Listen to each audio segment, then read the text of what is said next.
You are now watching the amazing Mets Pregame Show with your hosts, Rob and CP. Let's go Mets! Let's go Mets! Let's go Mets!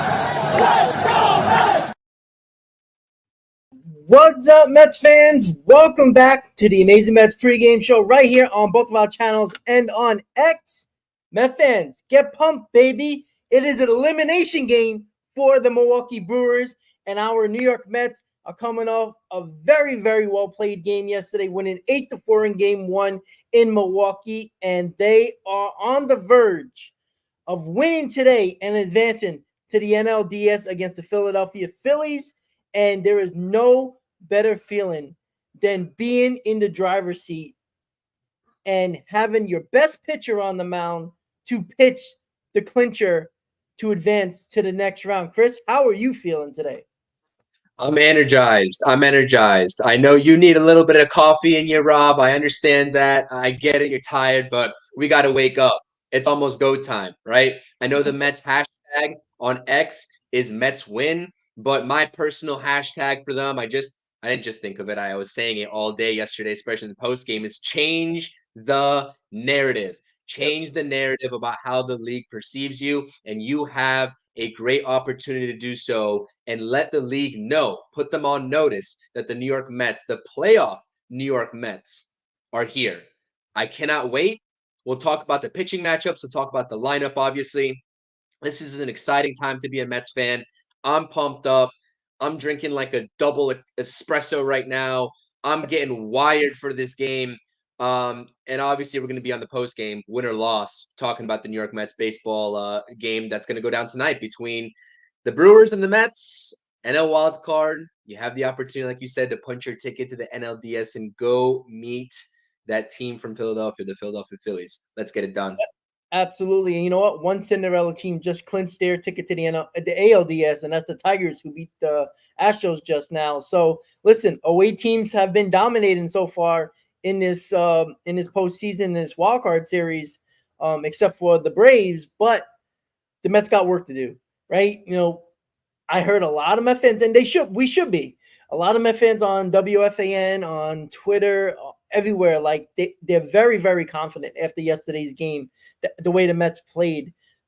They just never felt out of it. They played loose. It just felt like a team that was going to do everything they can to win a ball game.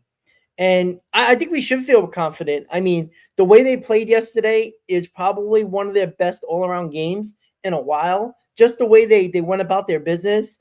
And, you know, even going up 2-0, I don't think anybody felt nervous that they weren't going to come back and win the ball game. Like, it just felt that way. And maybe that's where the confidence is coming from. And again, it's amazing how quickly Met fans turn the page as soon as you beat the Braves in a big spot. You just feel confident. And I know I keep on going back to that Braves game, but it matters so much, right? Winning that game one in the fashion we did. It's just a whole different ball game now. The confidence level is so high. And again, that could change today if we don't play well and lose. They have to play game 3, and then, you know, it's do or die for both teams. But I just feel like because Manaea is on the mound, and even if Manaea isn't what we expect him to be, I just feel like the Mets are going to find a way. And again, we talked about this on the post game.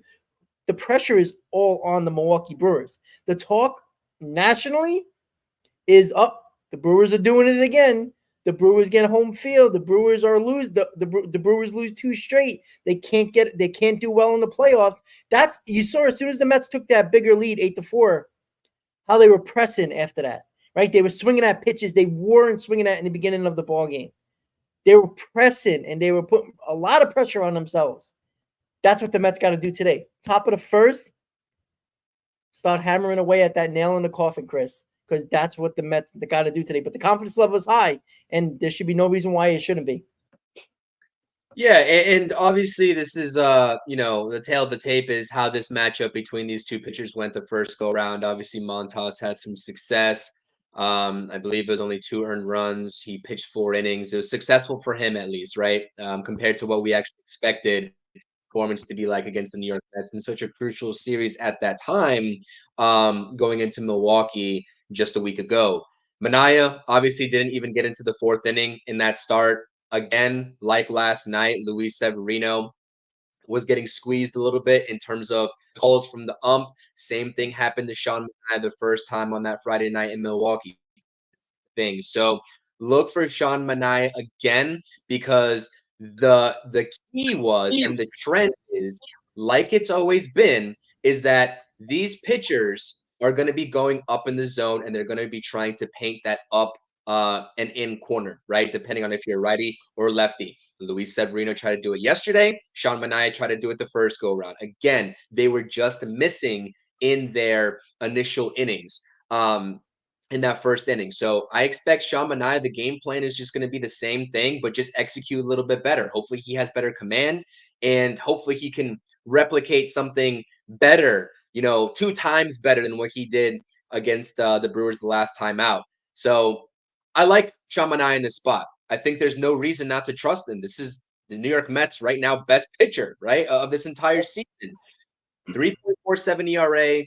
He's got the sweeper. He usually has the command, and he's got that funky delivery now that throws hitters off. Again, Yep. I know that the Brewers kind of did lay down, especially after the Mets took an 8-4 lead. They kind of had some bad at bats. They started popping out a ton, after that fifth inning. But this is still a talented lineup. This is still a talented Brewers lineup, obviously. And I didn't really get to see the lineup that they're tossing out for game 2 because they hadn't released it as of when we went live. So I didn't see that. It was kind of a late lineup. I'll look for it while you're talking. But yeah, this is going to be a situation where the same rules apply. Get the early runs, get to Montas early. And again, as we said on the post game yesterday, you can expect if the Mets get up to a lead or get off to a lead or Montas doesn't have it, this guy, Pat Murphy, right, manager of the Brewers, is going to be aggressive in the way that he utilizes his pitching staff. He was not hesitant to pull Freddie Peralta yesterday after 68 pitches. He's not going to be hesitant to pull Frankie Montas tonight and put in a guy like Tobias Myers, who was electric against the Mets the last go around as well in relief for 4 innings. So, you know what? This is going to be a challenge, right? You got off to a great start. As we said, the pressure is still is all on, right? The Brewers at this point because their backs are against the wall, but you cannot let up. Step on their throats, as you like to say. Get the job done and finish it. I want to be talking about no baseball tomorrow other than maybe an off-day show. I want to be talking about 2 rest days before a potential NLDS. That's what I want to be talking about, Rob. Yep. So, again, I would love to avoid a situation where we have to rely on potentially a Jose Quintana. If it gets to game 3 of the series, do I trust Jose Quintana? Right? He's been putting together solid outings, and I think, we do collectively trust him. And I know for sure you do, but we don't want to be talking about that. Get the job done and just punch your ticket to the NLDS. Yeah, you know what? I want this win. Look, just so I don't have to deal with a winner take all game again. I don't want to deal with that, but I want the off days. I really want the off days, right? You can set up your bullpen a little bit better. You can give them 2 days off. That's tremendous amount of help for this team. Again, your rotation is going to be your rotation going in just because of what happened with the Braves series. But, I mean, it can set up to be where you want it to be because you get the rest. You rest Lindor a little bit. As you know, he's still in pain. This guy's just a battler. But you know what? You talked about it during the season. Iglesias, right? He's not 28 years old, right? Give him a couple of days off. You know what? Give all the guys just a collective breather because they've been, going balls to the wall for a week and a half now, ever since the end of the season, the last week of the season, basically just playing and playing and playing. And then, having that layover because of them days off, because of the rain, the postponements. And it was just a weird week. And it gives them time to calm down. And when Saturday comes, if we're playing the Phillies on Saturday, they'll be sitting, we'll be sitting. So we might still be a little bit on that momentum train, but I just want those days off. I think this team deserves it. This team needs it. And they can take it right into today's game, that momentum. But to get those 2 days off, You're only going across the turnpike. You know how many guys are going to go home, see their families, their wives, their kids? That's a big deal. I think that's a huge deal. And if you can do what you need to do, and they did it yesterday, fundamentally sound baseball. If they do that, I don't see why they can't win. I do not see why they can't win. And your best pitcher on the mound, they got to be just telling each other, don't let up. They already gasping for breath, right? Put that head back underwater. Step on their throats. That's exactly what you got to do. And just don't let them feel comfortable at all today. They're going to feel very nervous. Pat Murphy, and you brought it up, Chris, he pulled Peralta early. The Mets weren't really touching him much at all. And he pulled him early. Made no sense. And listen, these are two first-time managers in the postseason for the first time. And in game one of a postseason, and game one for both of these managers, Mendoza outcoached Pat Murphy yesterday. And you know what? Frankie Montas is clearly going to get pulled for probably Myers, depending on the situation. But Pat Murphy made that decision, and we're still not sure why he made that decision. When Frankie Montas had a decent start, pretty good start against the Mets. But it's Frankie Montas. It's not Frankie Montas a couple of years ago. It's Frankie Montas over the last 2 years. And you wonder why Pat Murphy did that. But let it blow up in their faces. Not put it in, because that's kind of a slap in the face to the Mets. I know Murphy has been praising the Mets, basically since this whole interview and the game started and the day before, talking about the Mets, and he's said a lot of good thing about the Mets, but it's kind of a slap in the face. Like, oh, we're probably going to win anyway, so we're going to throw Montas out there. And it felt, I don't know if it's you, but I kind of was like, I was a little pissed off. I'm like, come on, Frankie Montas, it's your elimination game. Because if you lose, guess what? You're done again. And then the talk is going to be about the Brewers choking in the playoffs once again. But you know what? If it benefits the Mets, again, this can blow up in our face, right? But I just felt like Mendoza could have easily went to Quintana. We were talking about it yesterday. He's going to his best pitcher in an elimination game for the other team. He could have easily held Manaea for tomorrow and used Quintana, win the ball game. Manaea's pitching game 1 in the NLDS. So I know what Pat Murphy is trying to do, but there should be no reason why your best pitcher is not on the mound today for the Brewers. So it was kind of a slap in the face, and I hope the Mets take it as that. Like, oh, you don't think we deserve your best pitcher? Okay, cool. Just take it to him. Yeah. That's simple. So while you're talking there, they just released their lineup here. It's a little bit of a shakeup, by the way, for the Brewers.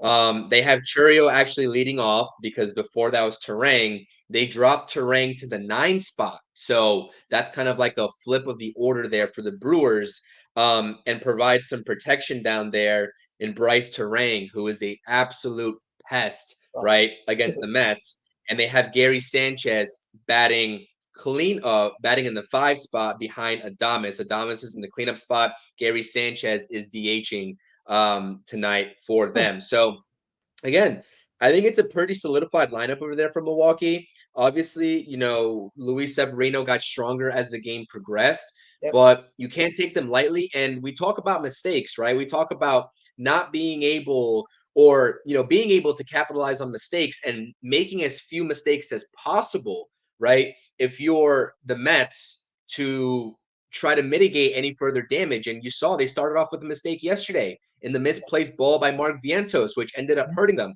But you know what hurt the Brewers? When Churio, who made a fine play before, went and froze on a line drive, came in actually before he started moving back and completely missed it on the Tyrone Taylor double. And then the Mets go on to score 5 runs from there. So again, the Mets are also a good team, just like the Brewers. If you make mistakes, the Mets have proven, and hopefully they continue to prove that they're going to capitalize. So again, this is something where now you had, I think, the pitching advantage yesterday for the Brewers. Now it goes to the Mets.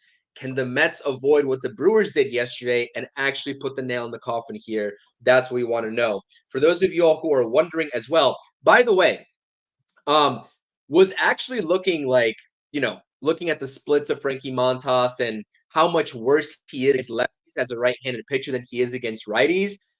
I'm shocked a little bit that Jesse Winker's not in this lineup.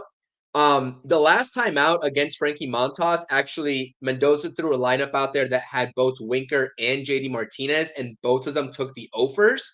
But again, they have similar numbers off of Montas in their careers, being Winker and Martinez.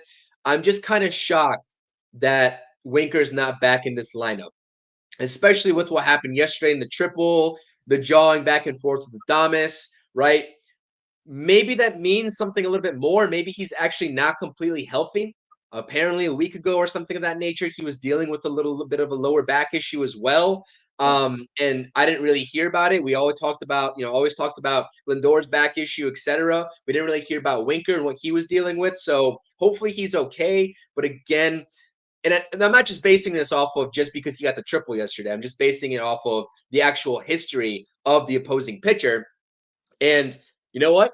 Mendoza's trusting his gut, or whether he is forced, right, by his hand to play JD Martinez over Jesse Winker. He also had the opportunity to DH Starling Marte and add the defense in Harrison Bader like he did in Atlanta, but obviously he didn't choose that route as well. And by the way, Starling Marte is 5 for 8 off of Montas in his career. He smoked the cover off the baseball twice yesterday, both into outs. One was productive. One was almost a home run that was robbed. So I really like that Starling Marte is continuously in this lineup, obviously playing the hot hand. But yeah, this lineup, again, is fully capable of producing runs. Again, any iteration that Carlos Mendoza throws out there of a lineup is capable of scoring runs. And there's no reason, absolutely no reason. And again, it could come back to haunt us on the post game.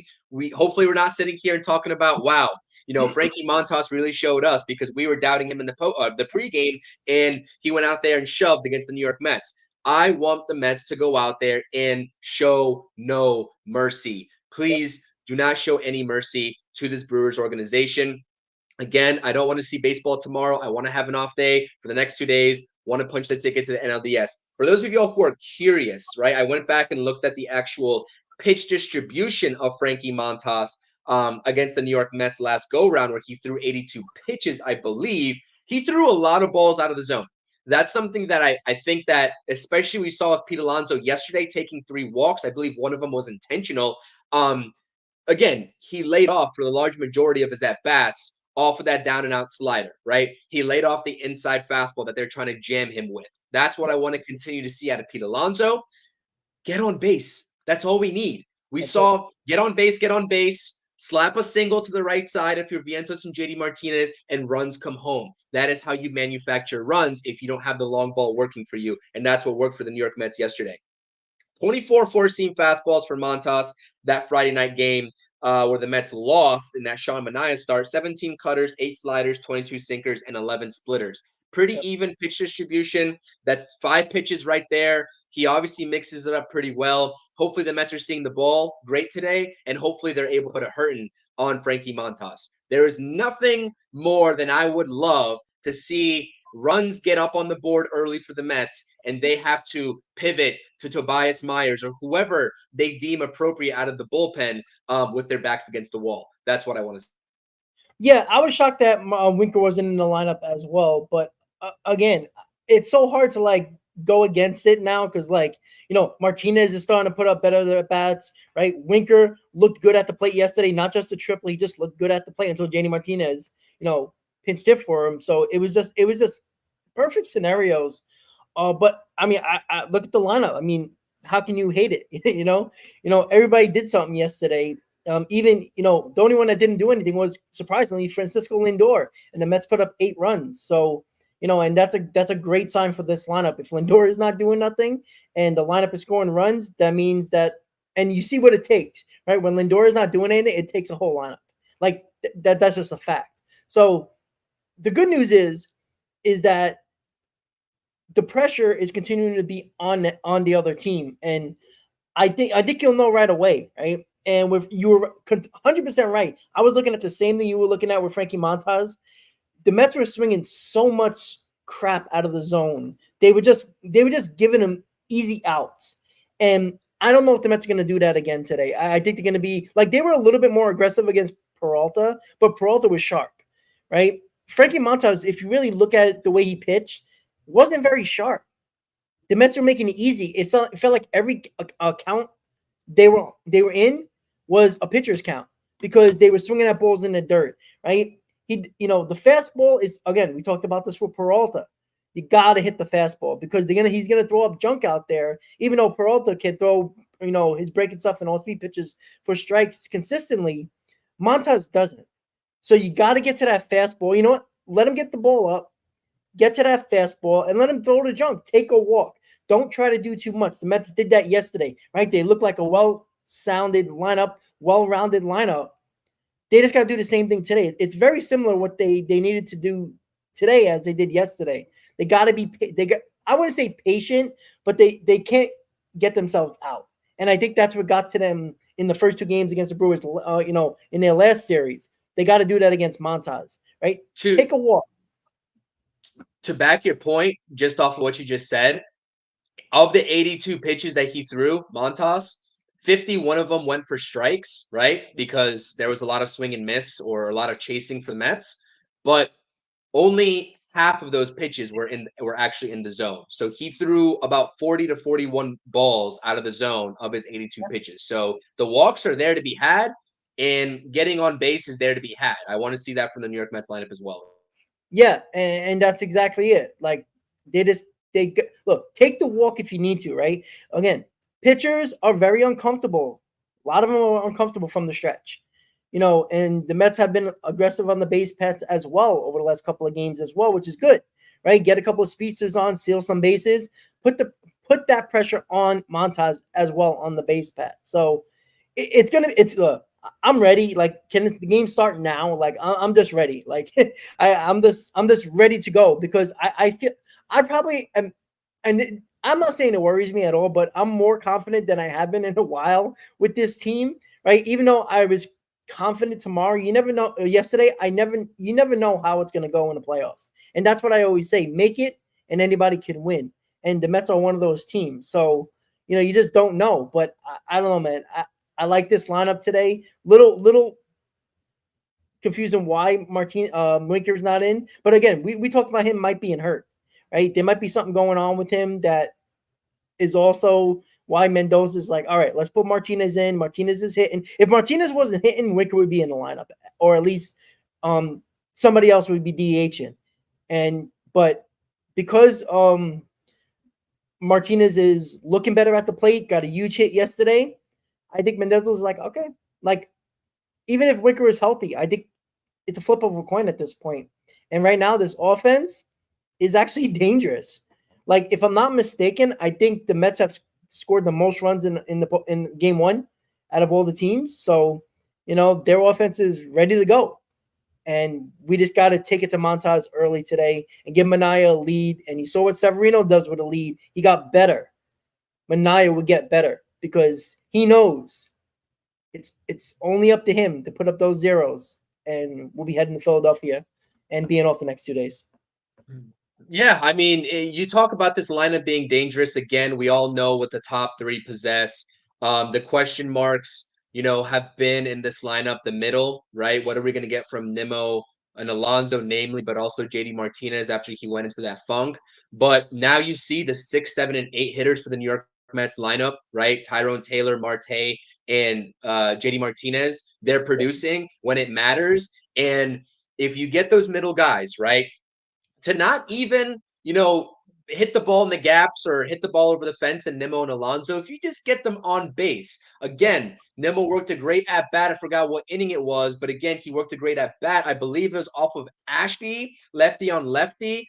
I believe maybe it was the 5th, but my memory's kind of escaping me now. Again, just get on base no matter what. We always talk about Brandon Nimmo's approach. It looked like he's been sort of quote unquote swinging for the fences. And I hate saying that because if you're in the middle of the lineup, right, you're expected to at least put the ball in the gap or over the fence, ideally. Yeah. But we all know that's not Brandon Nimmo's game. He tried it. He's been successful in the past with the long ball, but it just looks like he's trying to do a little bit too much out there. Get back into an even keel approach. Go out there, take the pitches, right? Because he's also been expanding just like Pete Alonso. I'm not sure if he feels that pressure to sort of put the ball in play, put the ball in the gap over the fence. It doesn't matter. We saw him hit an absolute moonshot in Atlanta. in general, I'm talking about in general over the last couple of weeks and even couple of months, he's looked like a different version of Brandon Nimmo and not one that, I guess we like, right? You know what I mean? In terms of what his production was. So get back into that approach that on base approach, right? And I think hopefully maybe to turn that corner as well and realizing that it's team over me, right? And that I'm going to just take these pitches. I'm not going to try to do too much. And I'm going to hand the baton off to the next guy in hopes that they can do it and get me around. And that's how, right? If you buy into this group effort, this group approach, right, of team baseball, again, death by a million cuts, single, walk, right? Infield hit like Jose Iglesias had yesterday. That plays in playoff baseball. Again, we'd love to see the doubles. We'd love to see, obviously, Jesse Winker's triple and maybe even a home run. But I'm going to take runs any way that we can get them. And yesterday we saw 8 of them. Hell, let's put up 9 today. I don't care.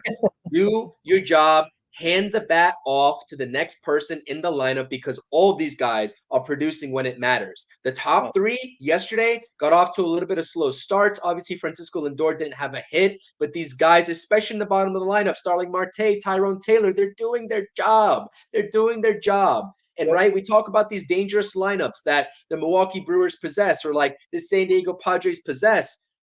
As we said in the middle of the season when this lineup was absolutely rocking, right? And they're at the top of their game. These pitchers, these opposing pitchers that the Mets are going to play, their game plan, they have to game plan accordingly for this lineup because it is so just deep, right? So many different skill sets. And I just love it. I just love it. So hopefully we continue to see it. Again, have faith in this offense. Have faith in Sean Manaea. Let's get the job done today. And like you, I just can't wait for first pitch. I know it's only approaching 6 p.m. here on the East Coast. But I can't wait for this game. The jitters, right? The nerves are starting to get to me too. Like I was telling you all, at the end of the regular season, this team wasn't supposed to be here. Why are we nervous now? Go out there and get the job done. Well, it's playoff baseball now. And you know what? I'm getting a little bit nervous and I can't fault these players if they are too, but they have shown me one thing, right? If you take away this season, they are built for the limelight. They have that aura. They have that vibe to them. Whether it's OMG, which, by the way, the remix is coming out, I believe, with Pitbull was just announced on October 11th here in about 9 days. I don't care what it is. I don't care what you attribute, this success to, whether it's Carlos Mendoza and the guys rallying behind Carlos Mendoza, David Stearns at the top, putting together a competent roster, Steve Cohen showing up to these games, supporting the team, giving Lindor a big bear hug after, they clinch a playoff spot. I don't care what it is. They're rolling, they're vibing, and they are deserving of this attention. And you know what? ESPN, I'm going to call them out. ESPN can throw subliminal messages out at the New York Mets. I did not take kindly to the graphic that they put up today talking about teams needing to make a name for themselves or whatever. And everybody had a last name on the graphic except for Lindor. And trust me, I understand that was a picture from Roberto Clemente Day. I understand the importance of, that sort of, history and that day to the Puerto Rican players. But it just seemed weird with what they named that caption and putting that name or putting a picture of Lindor and Lindor being the only one not having a last name on his jersey alongside the rest of that graphic. So maybe I'm reading too much into it, but you know what? I don't like ESPN. I don't like their coverage of the Mets. I don't like the way they speak about the Mets. I'm good on ESPN, right? Unfortunately, we're going to have to watch their broadcast today, but that just rubbed me the wrong way. So go out there and get the job done and make ESPN speak highly of you, right? If they don't want to, who cares? They're going to have to if you produce. And that's just the bottom. Absolutely. And then D says in a chat 0-5 to OMG. It's just that simple. Like that's been the turnaround. And listen, you talked about the slow start from the top of the order, but it all started with the bottom of the order. How many times? And look, I'm not calling Taylor and Alvarez the supporting cast, right? Earlier in the season, Taylor was the supporting cast. Taylor's a mainstay. So it's not even a supporting cast anymore. But again, it's just the outstanding performance by Taylor, right? Go back to the Atlanta game. Go back to yesterday, right? It all started with the bottom of the order. And then the top of the order was like, oh, all right, you did this. All right, now it's our turn.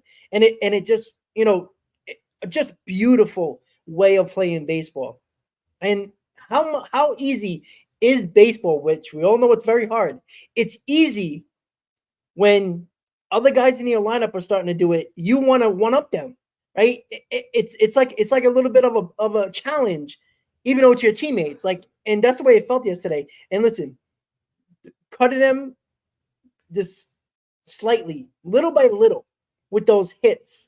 Right? It wasn't the home run ball, right? It was the doubles, it was the singles. Like that eats away at a team because they're constantly on the field. You heard the Brewer fans starting to boo during that inning, right? When the Mets went up by 4 runs, right? The booing, and the team had to stay on the field, and again, that is huge. And this lineup just allowed the boos to continue because the fans know, the team knows. You can change the players, you can change the jerseys, but history always comes back to haunt you until you slay the dragon. And the Brewers have to do that to get that history not being talked about or the fans starting to boo. And that's why I talk about history matters. Everybody can bitch and moan in the comments at times at me about talking about history. That doesn't matter. It absolutely matters to everybody because the fans remember it. As soon as things go bad, right? Chris, what was Hayden saying in the chat? 2022 all over again, right? When we were losing 2-0, right? That feeling 2-0 in the first damn inning, and we were getting messages from I don't want to. Obviously, you just said it was Hayden, but like, come on, what are we doing? Right? How confident he was, like how crazy. Well, he was pumped up going into that game in the group chat, right? Well, we all were, but that's the way a lot of Met fans think. Right? As soon as something's not going the right way, we start thinking back at 2022. We start thinking about the choke jobs, right? That's what we start thinking about. That's why when I talk about changing the narrative and doing one thing, it only took one game to change a narrative that most people now aren't talking, oh my God, here we go again, and you just reminiscing about the bad times and the bad history of choking. That's the way the Brewers are feeling right now. And that's what I'm saying. You can't let up. You can't let up because, again, that one win, that one big hit against us when we're playing the Brewers could change their narrative. That's what you need to avoid. We're talking about the Mets and how they can win, but we also got to remember there's a team on the other side that is desperate. They're trying to change the narrative. You can't allow them to do it. The Braves allowed us to do it. They gave us that opportunity. We took it by the horns and didn't let up. You got to avoid them trying to change the narrative because they've been swept multiple times. They've not played well. They've had a couple of leads in playoff games that they blew, and it cost them series. You can't let them change the narrative the same way the Braves let us change the narrative because they can change the whole mindset, as a lot of us are feeling very confident, is because of changing the narrative. We got to avoid that with the Brewers. That's why you got to come out. Manaea's got to pitch well, and the offense needs to not let up. You do that. I think we're talking on the post game tonight with me, you, and John, by the way, from Pure Adrenaline Sports, talking about a win, and then we can put our feet up for the next 2 days, have a couple of shows about previewing the series, probably a roundtable, and we'll be ready to go for the NLDS. That's what you got to do. Don't let up today, Chris. That's exactly what they got to do. Yeah, the Brewers have their own hashtag. They can't steal mine. Mine has changed the narrative, and theirs is Undaunted. So they can go ahead and take Undaunted because ESPN let everybody know, right? The worldwide sports who is tuning in that's their hashtag and how they got the hashtag and all this good stuff like Brewers this, Brewers that. Again, my whole rant that I just did like a couple minutes ago about ESPN and how awful they are. If they don't want to talk about the New York Mets, right? We'll change the narrative and we'll change their narrative, right? That's what's going to happen. And that's the reason behind my hashtag. So I'm spreading that, change the narrative. I know it's Mets win on X, but you know what it is. Listen, quite simple. I want to come on this post game. I want to come out energized. I want to come onto this stream energized. I want everybody in the chat to fire, whether you're watching on my channel, on Rob's channel, on John's channel, who's in the chat here, Pure Adrenaline Sports. It's going to be streamed to all 3 channels. We're going to get the trio post game, and hopefully we're having a lively one talking about a New York Mets win and their ticket being punched to the NLDS. I want to spam the W's just like we did on last night's live stream. And again, I want to have a great time, and life is better, I think, that we can all say when the New York Mets win, right? So again, this is quite simple. Continue to take great at-bats. This lineup is fully capable. Fully capable. Continue to take great at-bats. And great at-bats don't necessarily have to equate to hits. They don't necessarily have to equate to hits. Starling Marte had a great at-bat, right? Yesterday with the sac fly. And I know that Iglesias had an unconventional, unorthodox hit in the single. But if that's the way you play the baseball, a baseball game, right, with that much hustle, that much pride, right? You saw Tyrone Taylor a couple days ago beating out an infield single off of Schwellenbach. You saw yesterday Jose Iglesias busting his ass down the line. He moves pretty damn good for a 34-year-old. I'm not going to lie to you. I'm not going to lie to you, Rob. Extending his hit streak and extending the inning for the New York Mets with that infield single. Wow. This is like a team that's fully buying in and fully playing for each other, because you see some other teams with some other guys, right? They see they hit a ground ball, great catch, great stop by Rhys Hoskins at first base, and they're kind of jogging down the line. Nope, not the New York Mets. We saw it top to bottom. Francisco Lindor with a bad back is trying to beat out ground balls as well, right? He's trying to beat Rhys Hoskins to the bag. Pete Alonso, right? I got on him a couple of days ago for jogging on an easy ground ball to shortstop, because I hate to see that at this juncture of the season. But even him yesterday, I saw him busting it down the line. So again, this is team baseball that they're playing. I feel good about this team. How could you not feel good about this team? How could you not feel good about this story? But again, a story is just a story right now. You got to change the entire narrative, and you're going to do that by winning a baseball game and going to a place where you've never really been before in a playoff series, right? Against the Philadelphia Phillies, right? And a place that nobody thought you would be. So this is a feel-good type of stream, because we're kind of hyping up the New York Mets right now. But again, we got, an hour and a half to go until first pitch. As soon as we get off this stream, we're getting ready. I'm probably going to crunch some more numbers or whatever for the post game and try to get ready for the post game, etc. Make some backgrounds, make some slides for you all. And hopefully we're having a good time. But again, we're not shying away from losses. We understand losses happen, and you're going to have to regroup for game 3 if you drop today's game. But let's not have that happen, guys. I want to have a awesome, electric, plentiful post game between myself, Rob, and John. It's going to be awesome. So I appreciate it. And shout out to everybody in the chat, by the way. Shout out to everybody in the chat. Absolutely. Rob's live stream, whether you're in my live stream. Rob, do you have a live chat or a live chat poll going? Because I do, about Sean Manaea and his innings. I do not. Okay. Go, right? Vote.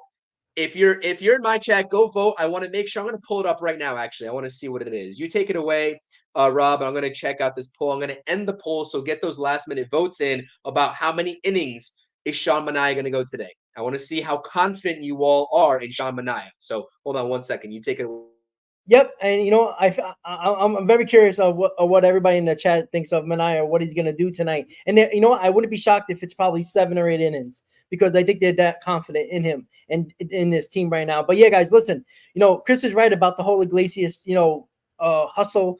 And you know what? Even Marte's hustling, right? A guy who, lopes every now and then, he was hustling, and it just trickles down, right? When one guys want to do it, you want to one-up them, and that's the competitiveness within a team in a good way, and I love it.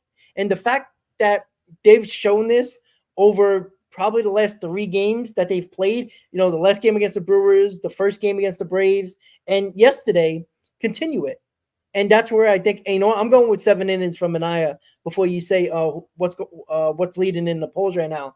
I think this is a team that is not going to let a disappointment happen today.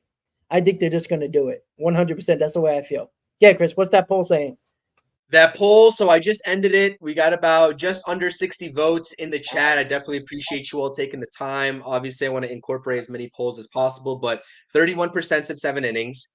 About 50% said 6 innings. So I think 6 innings, the sweet spot of, Sean Manaea, which I guess could take us right in because I put these polls up for a reason, right? We do this methodically to have a talking point here about Yeah. something else before we kind of end the stream. And that's the bullpen and what kind of configuration we might see from the bullpen, right? I saw videos of Edwin Diaz tossing in the outfield, which is a good sign, right? It's all hands on deck. Everybody needs to be available. We talked about the post game yesterday. Jose Butto throws 2 electric innings for the New York Mets. But again, if you're in the lead and you need Jose Butto and Carlos Mendoza calls his number, he's going to be out there pitching. You still have Reed Garrett. You still have Ryan Stanek. Like, again, this bullpen is so deep. And this is why when Stearns went out there and got these guys and Brazaban and Stanek, namely, right? Because I told you all that's probably the most underrated move. I think, honestly, this might be a little bit like extreme, but across the entire MLB, but definitely for the New York Mets, Ryan Stanek and that addition was so huge with this postseason experience. This bullpen is deep. And again, you know that you're going to have 2 off days if you win this game. So you're going to have that rest automatically. Everybody and anybody, I would imagine, is available today. That's how I'm kind of thinking about that. That's why there's, even if the Mets are up 10-2 today, Diaz is closing it out because you got 2 days off. You want to clinch with your man on there, and I think that's something that Mendoza will do. And look, he's not going to keep Edwin Diaz if the Brewers are fighting, even if there's chipping away a little bit or they're fouling a lot of pitches off. He's probably not going to make Edwin Diaz throw 20, 25, 30 pitches, right? But he's going to throw him out there, right? You're going to have 2 days off, right? If he pitched Monday, obviously. And, if he hasn't pitched since Monday and he doesn't pitch at all, and you're going into Saturday when you need him, he hasn't pitched in almost, 5 days, 4 or 5 days. So I think Edwin Diaz is going to be on this mound, obviously in a safe situation, a tie game. But even if it's not close, like if it was 8-4 yesterday, Diaz is coming in the ballgame because he wasn't available. Obviously, Stanek was there. But listen, everybody should be available today. Everybody. But I think it's going to be very heavily towards Maton and Diaz in particular. I think he might go to Butto once again, especially with the 2 days off if you're up in the lead. I don't think he's going to use Butto unless you're tied or in the lead. I think if you're losing, I think you can go that Maton route. I think you can go back to Stanek. But I think if you have a lead, I think he's going to go to Butto for at least 1 inning. I mean, that would don't like Reed Garrett, Rob. What's this Reed Garrett hate I'm sensing here? Listen, I trust Reed Garrett. I'm not gonna lie. With Reed Garrett. I was, because I was even talking about it in the other day or even yesterday. Maybe use Reed Garrett.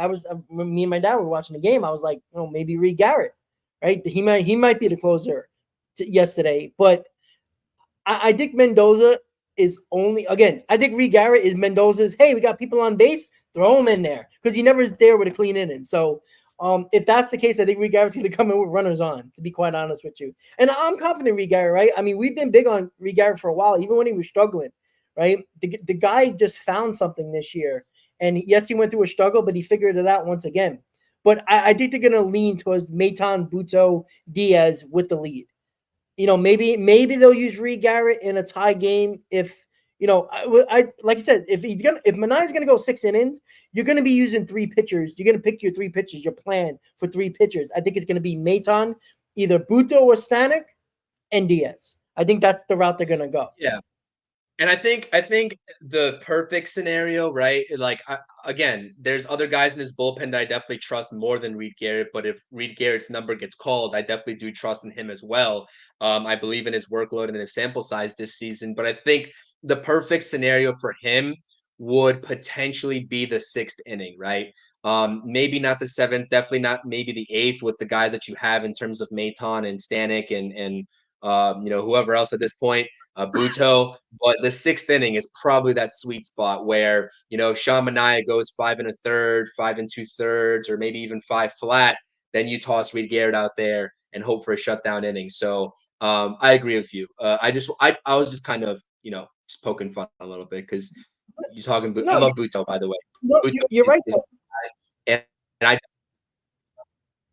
beat Garrett for sure. But yeah, I was one because I was like, wait, hold on. He's saying everybody's name in the book, but he's not saying Reed Garrett. So I wanted to kind of see what you were thinking there. Well, you know the whole 6 inning thing with Manaea here that the poll is leading right now, and that was crucial yesterday with Severino. Obviously, it was more dire because we didn't have Diaz and we didn't have Maton, so it was a lesser number of bullpen arms that Mendoza could use yesterday. So even if Severino didn't find it and he brought him out in the 5th inning, you kind of had to will him at least past the 5th inning because you were limited on the amount of bullpen arms you can use.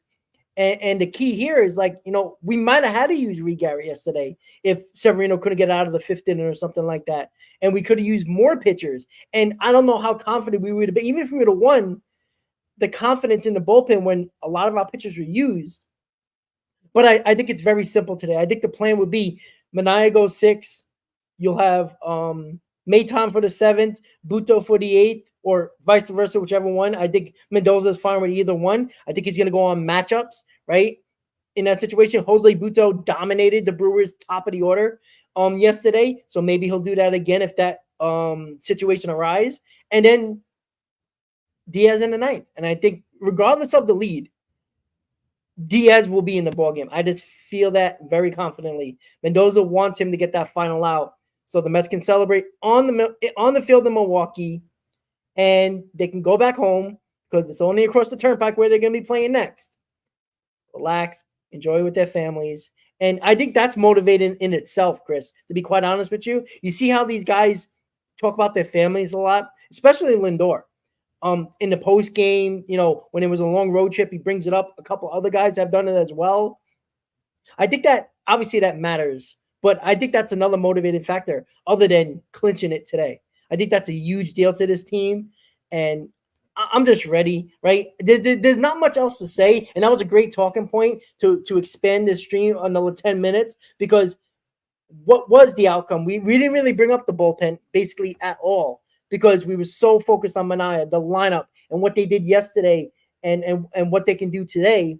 It was a great talking point by you. Absolutely great talking point. So, Chris, final words before we end this stream, and we'll be seeing you guys on the post game. Change the narrative. Show no mercy. Win the ball game.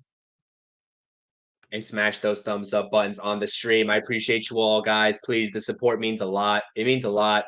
The pre-games are awesome. We like to give you all an in-depth look at what the matchup is looking like from the lineup, the pitching matchups, the bullpen scenarios, etc.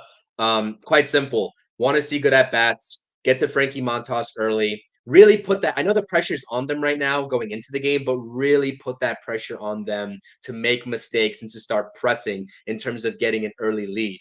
And you know what? Back your guy, Sean Manaea. Give him some run support early, and hopefully he can go ahead and have a bounce back type of performance. Let's go Mets. And hopefully we're on this post game spamming those W's in the chat. I want to see endless W's if the New York Mets win tonight. And again, we'll have you all, right? John, myself, and Rob with the post game content coverage. Whether it's a win, whether it's a loss, we'll talk about it. And again, I don't want to be talking about meaningful baseball for a game 3 tomorrow. I want to be talking about a potential off day, round table, something of that nature, previewing the NLDS. So let's get after it. Let's go Mets, and buckle up because it's less than an hour and a half until first pitch. Let's get it. That's right, guys. So remember, guys, to hit that like button. And on my channel, if you're on my channel, it's going to take you right over to the post game. So make sure you hit that like button early, guys. You guys can go in the chat earlier and start talking. I know you guys love to do that during the game. So, more likes we get before the stream, the more people are going to have the eyes on our streams on all 3 channels. So with that said, guys, get to them early. Don't let up. Let's be talking about a W and a series clincher on the post game. With that said, look at that hat right there. With that said, guys, thank you for tuning in to the Amazing Mets pregame show. See you later tonight in the post game. Let's go, Mets. Enjoy the game, guys, and we'll see you later tonight. Let's go, Mets. Let's go, Mets.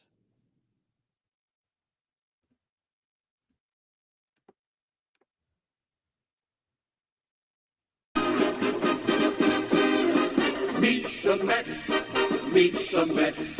Step right up and greet the Mets. Bring your kiddies, bring your wife. Guaranteed to have the time of your life because the Mets are